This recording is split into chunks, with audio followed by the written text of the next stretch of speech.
just enough to see chest rise and fall. And then resuming compressions, like she said, we're going to go push hard and fast. Center the chest. Want to do 100 to 120. Usually you can follow along with the song "Staying Alive." That's a perfect beat for that cycle. 30. Again, we're doing the rescue breathing here. Now, when giving our breaths, we want to make sure that these are lasting for no longer than 10 seconds total. We want to be off the chest for less than 10 seconds. As my partner just said, "Staying Alive" is a great song, but for a younger generation, they don't know "Staying Alive" and the awesomeness of the Bee Gees. So the other song that you can think of is "Baby Shark." So Baby Shark, Baby Shark, There you go, Baby Shark. All right, and then there's some other things we can talk about too. So this individual apparently was seen go down, this, that, and the other. You come up, you want to activate 911 immediately, and then start hard and fast under the chest. Now in the malls, movie theaters, and other places now in town, they have AEDs, okay? And an AED, an automatic external defibrillator, is a device that we would use to help us out here with this. So pumping the chest, usually you can assume that something happened with cardiac arrest related to VTAC or VFib. So you put these pads on the patient, and it kind of walks you through a step-by-step process on, I'm just gonna, 30, on delivering a possible defibrillation and shocking the heart back into a normal rhythm.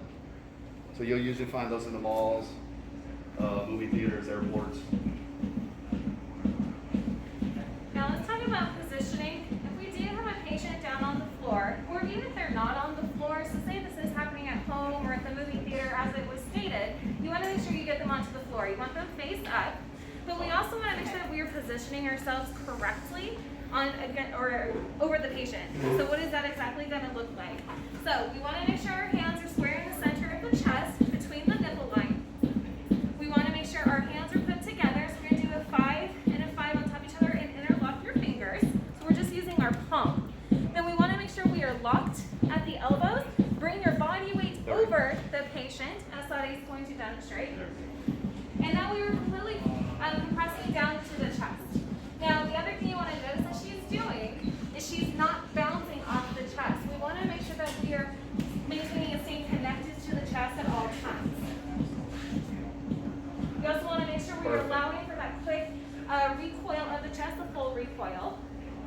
And then make sure that we're counting out loud so that your person that's doing the breaths knows where you are in the count. 4, 5, 6, 7, 8, 9, 10. Now, how often are we going to change out rescuers?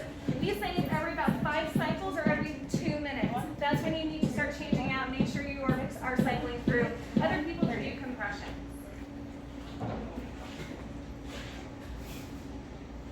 Now, as if you're by yourself and you don't have a partner, what are you supposed to do? You're starting to get tired. Take a break.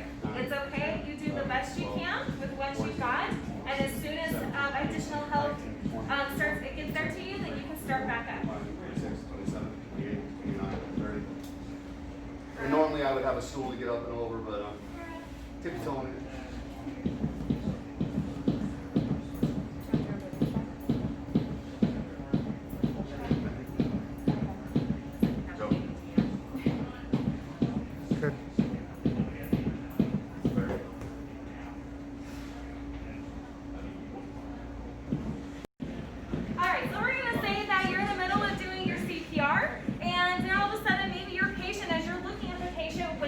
Maybe their eyes are blinking, or maybe they're starting to take these breaths, they're starting to slap at you.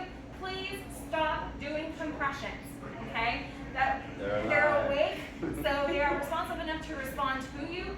Stop right there. Now, that does not mean you leave the patient, stay put, but stop compressing on the chest and then just watch the patient and stay with the patient for comfort.